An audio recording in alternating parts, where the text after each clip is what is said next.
ഇരമ്യാ പ്രവചനം 2-ാം അധ്യായം 13-ാമത്തെ വചനം. എന്റെ ജനം 2 ദോഷം ചെയ്തിരിക്കുന്നു.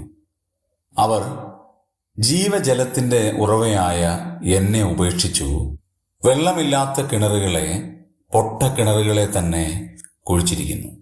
ഇസ്രായേലിനോട് ഇരമ്യാവ് സംസാരിക്കുമ്പോൾ അവരുടെ 2 വിധത്തിലുള്ള പാപങ്ങളെയാണ് ഇവിടെ ഓർമ്മപ്പെടുത്തുന്നത്. അവർ 2 ദോഷങ്ങൾ ചെയ്തു. ഒന്ന്, ജീവജല ഉറവയായ ദൈവത്തെ ഉപേക്ഷിച്ചു. ആ പ്രയോഗം വളരെ പ്രാധാന്യമുള്ളതാണ്. ജീവജലത്തിൻ്റെ ഉറവയായ ദൈവത്തെ.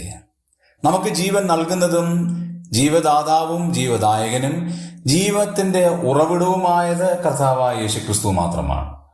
അങ്ങനെയാണെങ്കിൽ ഈ കർത്താവ് നമുക്ക് ഏറ്റവും ഉപോത്ബലകമായി, അനുഗ്രഹമായി നമുക്ക് അവശേഷിക്കുകയാണ്. രണ്ടാമത് നമ്മൾ കാണുന്നത്, വെള്ളമില്ലാത്ത കിണറുകളെ, പൊട്ടക്കിണറുകളെ തന്നെ അവർ കുഴിച്ചു. വെള്ളമില്ലാത്ത കിണറുകൾ, വെള്ളം ലഭിക്കാൻ സാധ്യതയില്ല, പ്രതീക്ഷയില്ലാത്ത പൊട്ടക്കിണറുകളെ കുഴിക്കുകയാണ്.